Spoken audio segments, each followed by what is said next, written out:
വലിയ ശല്യം. ആരാ വരുന്നത്?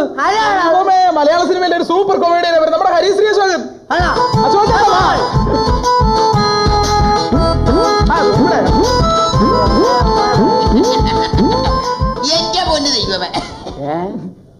ചേട്ടന്റെ റോളൊക്കെ ഞങ്ങൾ റെഡിയാക്കി വെച്ചിരിക്കണം കേട്ടാ.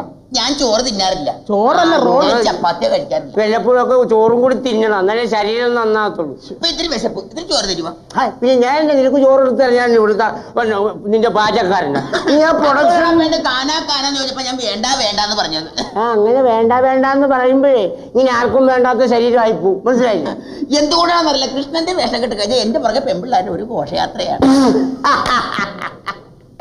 കൃഷ്ണന്റെ വേഷം കിട്ടിയ പെമ്പിള്ളാര് പുറകിടക്കുന്ന ആളെ കണ്ടില്ലേ? എന്താ ചേട്ടന്റെ പേര്? ചേട്ടന്റെ പേരെന്താണ്? എന്റെ പേര് ബൈജു. ഓ, ആ ബൈജു ആണ് ഈ ബൈജു. ഈ ബൈജു അല്ല ആ ബൈജു. എന്റെ പൊന്നു ചേട്ടാ, ചേട്ടൻ ഇങ്ങനെ ഞങ്ങൾ ഔട്ടാകട്ടെ, എന്നാലും പൊക്കോട്ടെ. നീയല്ലേ ബൈജു? ഇപ്പൊ ആരാ കൺഫ്യൂഷൻ ആക്കി? ചേട്ടാ അവിടെ കാണണം കേട്ടോ, അവിടെ കാണണം. ഇവിടെ താൻ വരുന്ന നടന്മാരെല്ലാം ഇങ്ങനെ ഉഴപ്പി വിടരുത് കേട്ടോ, പറഞ്ഞേക്കാം. എന്റെ പൊന്നി ഇറക്കണം, ഞാൻ ഇവിടെ നിന്ന് നോക്കട്ടെ. നീ വലിയ തൊല്ലാണല്ലോ. ഇത് പ്രൊഡ്യൂസർ വന്നു കഴിഞ്ഞാൽ ഭയങ്കര പ്രശ്നം. അവിടെ ഷൂട്ടിംഗ് നടക്കേണ്ടതാ. പ്രൊഡ്യൂസർ വരട്ടെ, പ്രൊഡ്യൂസർ വന്നിട്ട് ബാക്കി കാര്യം കൂടെ തീരുമാനിക്കാം. ശരി, അപ്പം പ്രൊഡ്യൂസർ വന്നാലേ ഞാൻ പോകും. വരുന്നവരെ നമുക്ക് ആകാം, അറിയാലോ. അയ്യോ, അടുത്ത ആള് വരുന്നു. വരാൻ പോകുന്ന ആൾ ആരാൻ തനിക്ക് അറിയോ? ഇവിടെ ഹിന്ദി സിനിമ പോട്ടെ, മലയാള സിനിമ പോട്ടെ, ഇന്ത്യൻ സിനിമയിലെ തന്നെ സൂപ്പർ വില്ലനാ വരാൻ പോണത്. ഇന്ത്യൻ സിനിമയിലെ സൂപ്പർ വില്ലൻ അമരീഷ് പുരി കേട്ടിട്ടുണ്ടോ? അമരീഷ് പുരി. അമരീഷ് പുരി.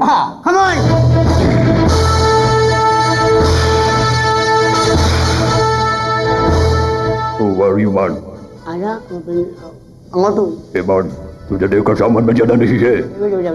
അവനോട് പറ.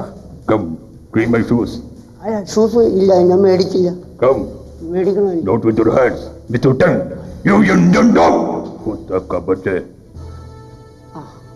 ശരിയാണ്, ഞാൻ പറഞ്ഞല്ലേ. എന്താ മിണ്ടാ നിൽക്കുന്നത്? അല്ല, താനെ മിണ്ടാ നിൽക്കുന്നത്. ഇത്ര നേരം ഇതൊന്നും അല്ലായിരുന്നല്ലോ ഇവിടെ കിടന്നുള്ള ബഹളം. മലയാളം അറിയാൻ പണി കൊടുത്താലോ? മലയാളം അവനല്ല, മലയാളം അറിയാൻ മേലെ സംസാരിക്കും. അവനോട് അതല്ല, അത് ആരാന്ന് കരുതിക്കൊണ്ടോ താനീ പറയുന്നത്? അമരീഷ് പുരി. അവന് അമരീഷ് പുരി ഒന്നും അല്ലത്, പിന്നെ അവൻ അമരീഷ് നിക്കർ. ഇത്രയും പ്രായമുള്ള ആരെങ്കിലും നിക്കർ ഇട്ടോണ്ടാണ് പോണ സംസാരിക്കും. നമ്മുടെ പിള്ളേരാണ് ഞാൻ പഠിക്കാൻ കൊന്നോളാം.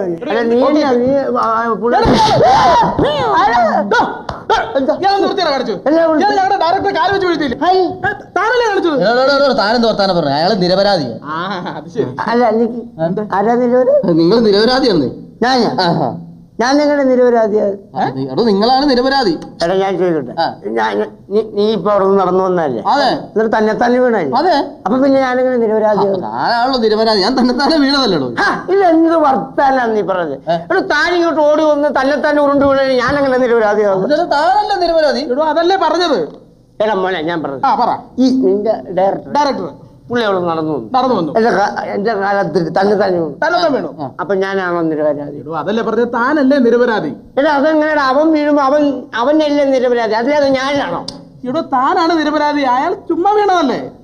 വാക്കുകളുടെ അർത്ഥം അറിയാതെ സംസാരിക്കണം. ഞാൻ തന്റെ നടന്നു വന്നപ്പോ ഇവിടെ തട്ടി വീണു. അതിന് താനല്ലേ നിരപരാധി? തന്റെ ദേഹത്ത് തട്ടിയിടില്ലേ? മിസ്റ്റർ, എന്തോ താനിപ്പോ നടന്നു വന്നു തന്നെ വീണു. അപ്പൊ പിന്നെ ആരാ നിരപരാധി? നിങ്ങളാണ് നിരപരാധി. എടാ, ഞാനല്ല നിരപരാധി, നീയാ. നിങ്ങളാണ് നിരപരാധി. അത് ശരി, അപ്പൊ ഞാനാ നിരപരാധി. നിങ്ങളാണ് നിരപരാധി. ഞാൻ നിരപരാധിയാണെന്ന് നീ അങ്ങ് സാമർത്ഥ്യ. നിങ്ങളാണ് നിരപരാധി. കൊള്ളാം, സാമർത്ഥ്യം. രണ്ടുപേരും കൂടി നമ്മളെ നിരപരാധിയാക്കുക. ഇതെന്ത് കുരിശാണ് ഇതൊക്കെ? അത് ശരി, അപ്പൊ നീ പറയണ ഞാനാ നിരപരാധി. നിങ്ങളാണ് നിരപരാധി. ഞാനല്ല. നിങ്ങൾ നിരപരാധി. നിങ്ങളാണ്. ഈ നിൽക്കണ ഞാനാണ് നിരപരാധി. നിങ്ങളാണ് നിരപരാധി. ഞാനാണല്ലേ? എടാ, ഞാനല്ല നിരപരാധി, നീയാ. അറിയാവോ? കാണിക്കാൻ പറയാണ്ട് ഞങ്ങളുടെ ഡയറക്ടർ തല്ലിയോ? പ്രൊഡ്യൂസർ ഇതിനൊരു തീരുമാനം എന്താണ് പ്രശ്നം? താൻ ആരെയും തല്ലി പറയോ? ഞങ്ങളുടെ പ്രൊഡ്യൂസറെ പോലീസിനെ വിളിക്കട്ടെ. പോലീസിനെ വിളിക്കാം. എന്താ? ഈ നിൽക്കുന്നവനുണ്ടല്ലോ, ഈ നിൽക്കുന്നവൻ ഇന്നാ നിങ്ങളുടെ ഓഞ്ഞ പ്രൊഡ്യൂസർ ആയത്. അറിയാവോ? 10-30 വർഷം മുമ്പേ ഉണ്ടല്ലോ, നിങ്ങൾ ഈ ഓഞ്ഞ പ്രൊഡ്യൂസർ ചെയ്ത പ്രൊഡ്യൂസറാണ് ഈ ഞാൻ. അതായത് ഇവന്റെ അച്ഛൻ.